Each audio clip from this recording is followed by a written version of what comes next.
राहुल गांधी यांनी भिवंडी न्यायालयामध्ये आज हजेरी लावली। आरएसएस अवमान प्रकरणामध्ये नवीन जामीनदार सादर करण्यात आलाय। हर्षवर्धन सपकाळ हे आता राहुल गांधींचे नवे जामीनदार असणार आहेत।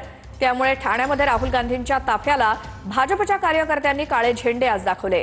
एआय समिटमध्ये काँग्रेसच्या कार्यकर्त्यांनी केलेल्या आंदोलनाचा निषेध भाजपकडून करण्यात आला। राष्ट्रीय स्वयंसेवक संघाविरोधात केलेल्या वक्तव्याच्या प्रकरणामध्ये राहुल गांधींनी आज भिवंडी न्यायालयात हजेरी लावली।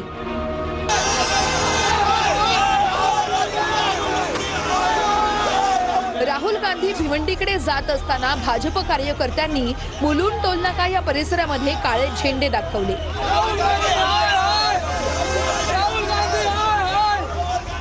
2014च्या लोकसभा निवडणुकीच्या काळात भिवंडी तालुक्यातल्या सोनाळे गावातल्या सभेमध्ये राहुल गांधींनी आरएसएस विरोधी वक्तव्य केलं होतं। महात्मा गांधींच्या हत्येमागे आरएसएसचा हात असल्याचं वक्तव्य राहुल गांधींनी केलं होतं।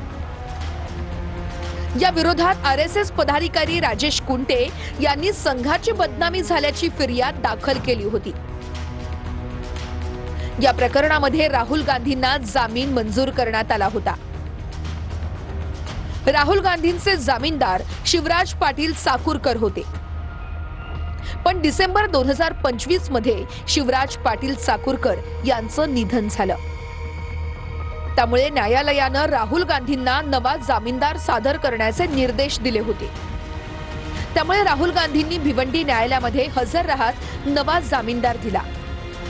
काँग्रेस प्रदेश अध्यक्ष हर्षवर्धन सपकाळ हे आता राहुल गांधींचे जामीनदार असणार आहेत। हर्षवर्धन सपकाळांनी दिलेलं जामीनपत्र न्यायालयानं मंजूर केल्यानं पुढील सुनावणीचा मार्ग मोकळा झालाय। या प्रकरणाची पुढील सुनावणी 9 मार्चला होणार आहे। ते खोटं बोललेले आहेत, खोटे आरोप लावलेले आहेत, संघाची बदनामी झालेली आहे, संघ कार्यकर्त्यांची बदनामी झाली आहे। त्यामुळे कायद्याने त्यांना जी शिक्षा आहे ती शिक्षा व्हावी, नाहीतर त्यांनी या सगळ्या संदर्भात माफी मागावी अशी आमची मागणी होती।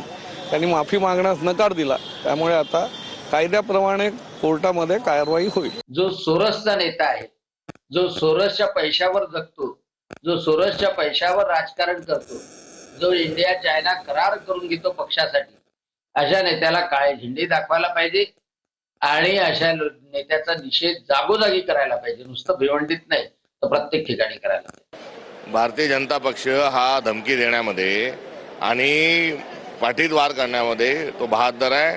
राहुल गांधी न घाबरणारे आहे, बेखौफ बेडर आहेत। कन्याकुमारी पासून काश्मीर पर्यंत जो माणूस पायी चालत गेला, त्यांना घाबरवण्याचा शहाणपणा हा भाजपने न केलेला बरा।